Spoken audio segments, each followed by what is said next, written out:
એને એ ગલતી નહીં કાઢો એટલે કે મનખ તમારી સુધી ગલતી નહીં કાઢે. બીજે મનખને ગુનેગાર નહીં ગણો તે તમે હુદ્દ ગુનેગાર નહીં ગણવામાં આવો. બીજાને માફ કરો તે તમને હુદ્દ માફ કરવામાં આવે. જેને જરૂર છે એને આલો તે તમને પરમેશ્વર આલહે. મનખ પૂરો માપ દાબે દાબીને અને હલાવીને અને ઉભરાતું જાયને તમારા ખોળામાં નાખે.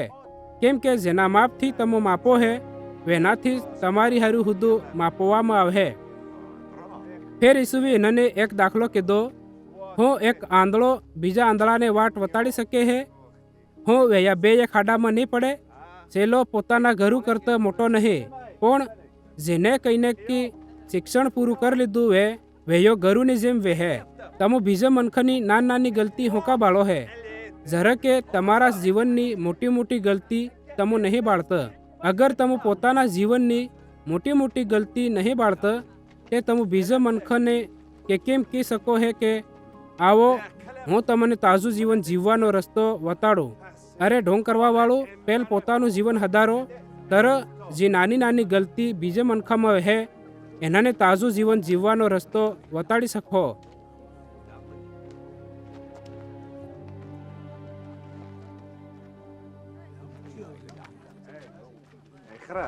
કોઈ તાજું ઝાડ નહીં જે નકમું ફળ લાવે અને ને તે કોઈ નકમું ઝાડ હે જે તાજું ફળ લાવે.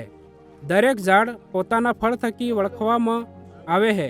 કેમ કે કટાળ ઝાડમાં અંજીરનું ફળ નહીં લાગતું અને કટાળી ઝાડગેમાં દરાક નહીં લાગતી.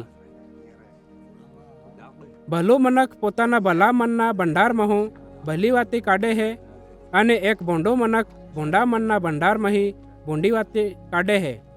કેમ કે જે મનમાં ભરેલું વે વેયુસ એના મોઢામાં આવે છે. જરા તમે મારું કેવું નહીં માનતો તે હોકા મને હે પ્રભુ કહો હે.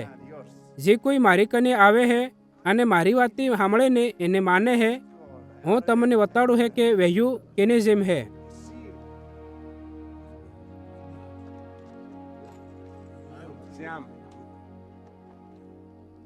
વહેયું એના માણસની જેમ હે જેને ઘેર બનાવતી વખત જમીન ઊંડી ખણીને બાઠાઈ પર પાજ્યો સણ્યો અને જ્યારે પૂર આવ્યો તે ઝાભોળે એના ઘેરને વાગજી પણ એને હલાવી નહીં શકી કેમ કે વહેયું પાક્કો હતો.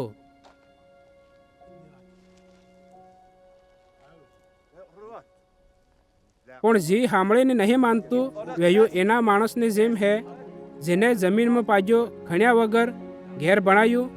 જ્યારે એને પેર ઝાભોળે વાગજી તે વહેયું તરત તૂટીને પડી ગયું અને વખેરાઈ ગયું.